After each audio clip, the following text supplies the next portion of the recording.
Turning to the White House, President Trump announced that he has decided to reverse course and will now not, keyword, not deploy federal troops to San Francisco. That was scheduled to occur Saturday. Our Weijia Jiang joins us now from the North Lawn of the White House. Weijia, always great to see you. Walk us through this today. Major, always great to see you as well. So the president made very clear the reason why he is backing off for now, because obviously this could have been a very potentially fiery situation, just like we saw when, federal law enforcement was sent into Los Angeles. The president says that the mayor of San Francisco called him and made a very nice plea, and so did prominent business leaders who he works with often, who are based there in San Francisco, whose companies are there in San Francisco, and they asked him to please let the local authorities deal with this first, warning that federal involvement could make things very dicey for them. He just spoke about this actually at an event here at the White House and laid out those conversations and said that, yeah, we'll let them give it a shot, and if it doesn't work out, then we will reassess. But for now, he says he'll focus his attention on other places. He named Chicago as an example, Major. And Weijia, the ongoing conversation about the East Wing, its demolition, the legality or visibility or transparency of it. There are those questioning it, the White House pushing back.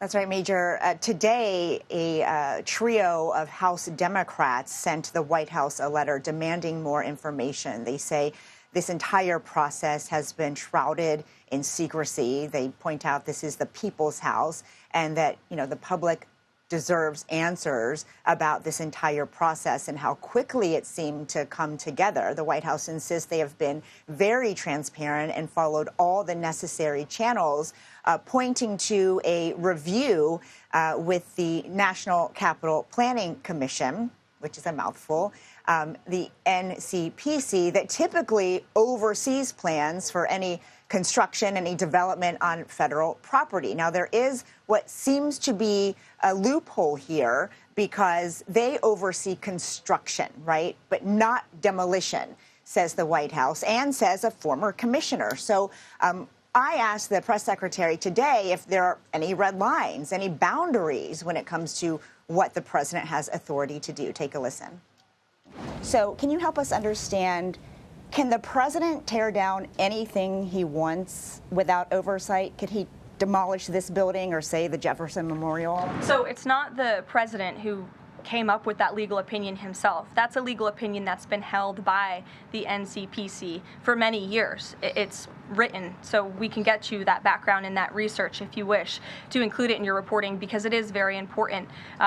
They have ruled consistently. Their general counsel has said when it comes to phase one of this project, the tearing down of the current East Wing structure, a submission is not required legally for that. Only for vertical construction will a submission be required, and that's a legal opinion from them, and we are following that legal opinion. Be that as it may, Democrats are not satisfied. They say the point is previous presidents who have renovated the grounds here or the White House have followed a procedure and gone through that process so there can be a public dialogue, and historians and the public can weigh in about this very historic piece of property and land and building right behind me, Major. Weijia Jiang, North Lawn of the White House majestically behind her, as always. Thank you so very much.